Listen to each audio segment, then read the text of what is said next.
Hello, what's up, you guys? Welcome to Inglês do Zero podcast one more time. I'm your host, Teacher Jay, and today we're gonna be talking about irregular verbs in English. So without further ado, let's get started.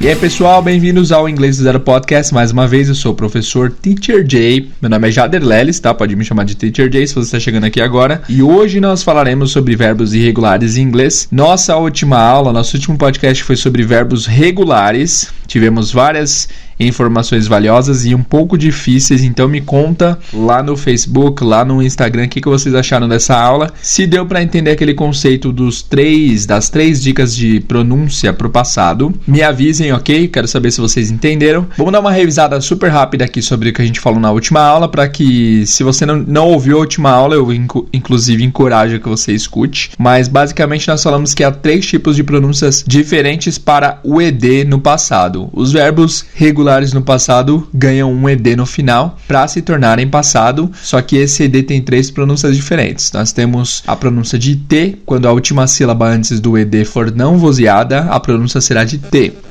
Nós vimos os verbos, por exemplo, watch, que é assistir, a última sílaba é não vozeada, esse TCH, watch, então o ED vai ter som de T. Então watch no passado vira watched.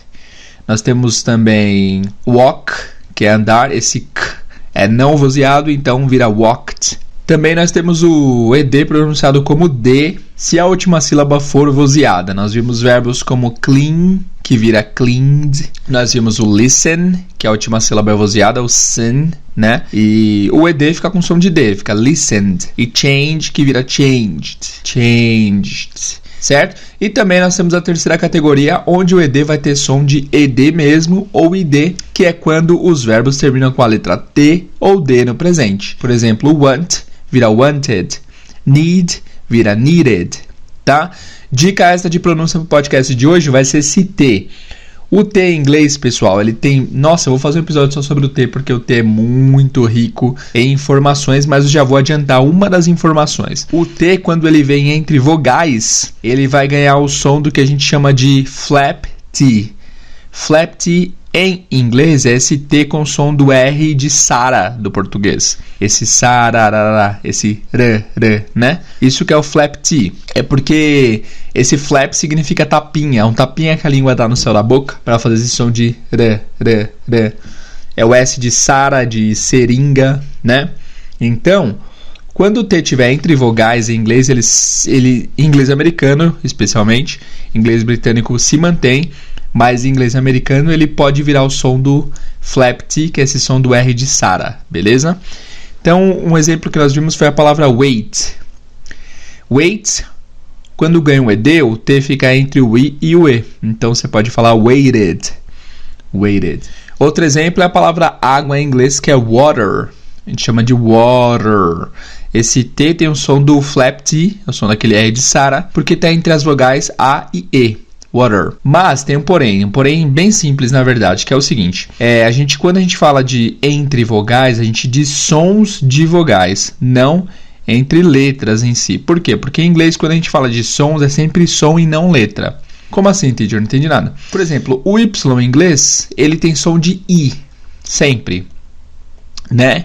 Sempre que você ver o Y no final de uma frase, ele vai ter som de I. Por exemplo, a palavra feliz não é happy, como muitas pessoas falam, é happy, porque tem o som do Y no final, que é o som do I, happy. Um dos números também, 20 é 20, não é 20, é 20, porque tem o Y no final, 20. 40, 50, os números todos terminam com Y, tem o som de I no final. E a palavra cidade, por exemplo, tem o I antes do T e tem o Y depois do T. E também pode receber o som do flap, que vai virar city. City ou city, right? Então é isso, o T entre sons de vogal vai sempre virar o flap T no inglês americano. No inglês britânico se mantém, vai ser city, water. Vai ser... aliás, o inglês britânico, o R no final não é pronunciado, tá? Então, água em inglês britânico vai ser water. Em vez de water. Enfim, chega de dicas de pronúncia, foram dicas rápidas só para vocês notarem daqui para frente que isso realmente acontece. O T entre vogais vira, entre sons de vogais, vira o som do R de seringa, que é o flap T, e o R em inglês britânico não é pronunciado quando é a última letra da palavra, certo? Beleza, vamos dar continuidade então. Hoje nós falaremos sobre verbos irregulares. Nós vimos vários verbos regulares, nós vimos 9 verbos regulares na última aula. Hoje nós veremos alguns verbos irregulares, tá? Para começar, o que é um verbo irregular? É um verbo que a raiz não é igual do presente para o passado ou futuro. Ou seja, parece que é uma outra palavra, mas na verdade não é. É a mesma palavra, só que bem diferente da sua versão no presente. Em português a gente tem alguns exemplos, né? Um exemplo muito bom é o verbo ir.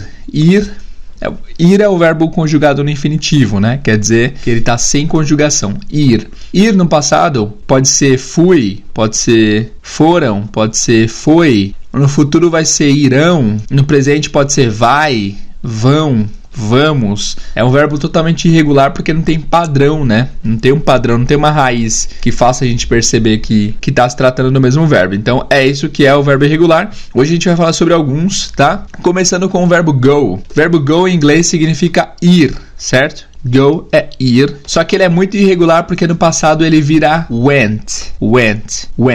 W-E-N-T. W-E-N-T, went. Go vira went. Por exemplo, eu vou para o parque, I go to the park. Eu fui para o parque, I went to the park. Não tem jeito de se decorar verbos irregulares, não tem macete. A gente realmente tem que saber quais são os verbos para que a gente não se confunda. Então lembrem aí que o passado de go é went. Esse é um dos verbos mais difíceis de decorar porque as pessoas realmente têm muito problema em lembrar como que é go no passado. Certo? Go no passado é went. Outro verbo que a gente vai trabalhar daqui pra frente é o verbo have. Vocês já sabem que o have é ter. O passado de have é had. H-A-D. H-A-D. Had.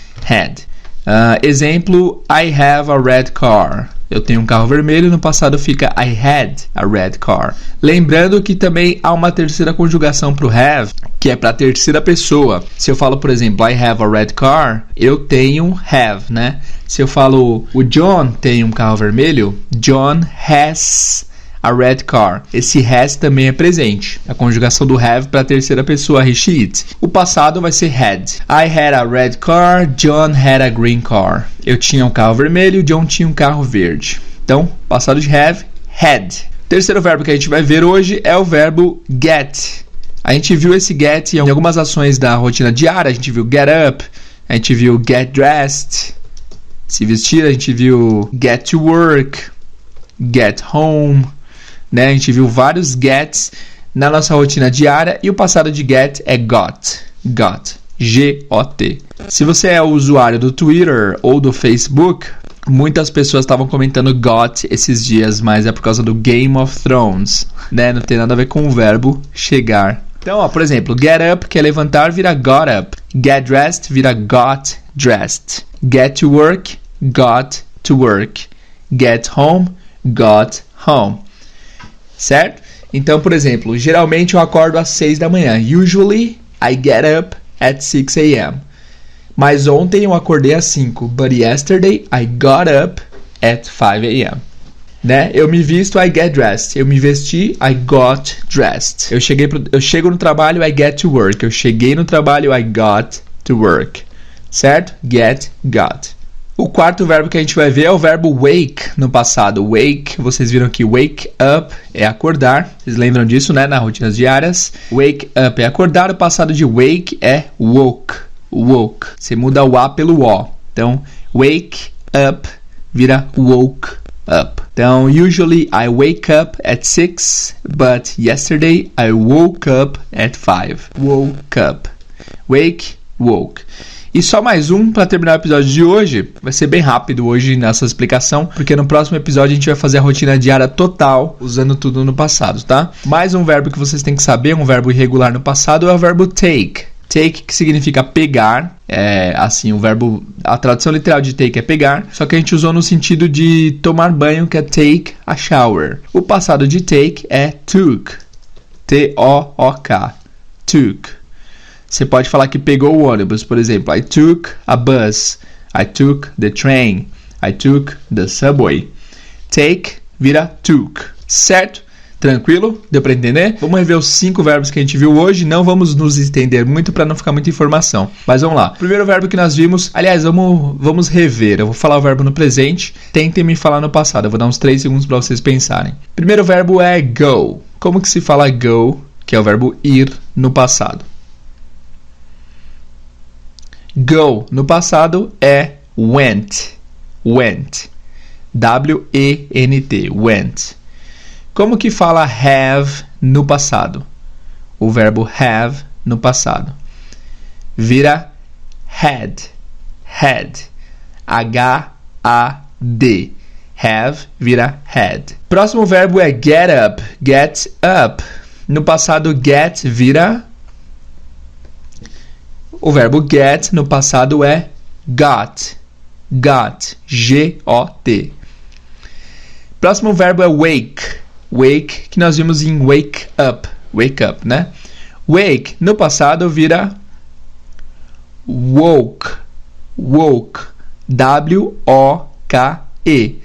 De W-A-K-E vai para W-O-K-E. Woke. E por último, como que a gente fala take no passado? Take, no passado, vira took. Took. T-O-O-K. Take vira took. Alright?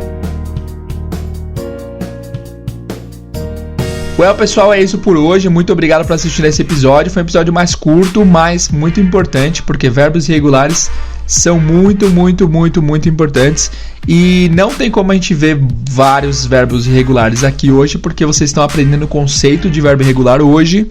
Mas mais pra frente eu trago um episódio com vários verbos irregulares para vocês se familiarizarem com eles. Não tem jeito de aprender verbos irregulares sem decorar. Ele é uma coisa que exige realmente esforço da nossa parte para decorarmos. Beleza? Próximo episódio a gente vai falar sobre nossa daily routine no passado. A gente já fez 2 episódios sobre daily routine no presente.